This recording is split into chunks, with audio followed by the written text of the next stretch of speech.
अस्सलाम वालेकुम नाज़रीन, तव्हांखे ख़बर ॾींदा हलूं मीर मोहम्मद लाशारी पारां ख़ैरात फ़ी सबीलुल्लाह जो एहतमाम कयो वियो। मोअज़्ज़ज़ कारोबारी शख़्सियत ज़फ़र अली मल्ला,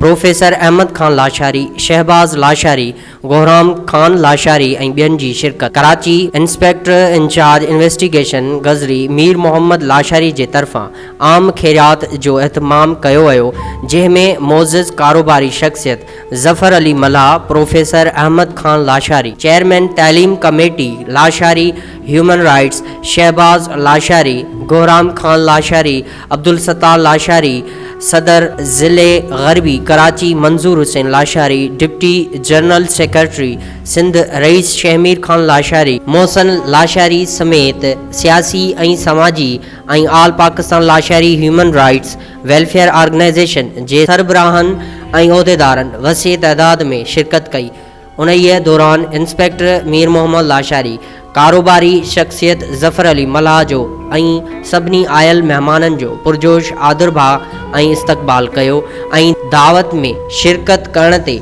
शुक्रियो अदा कयो।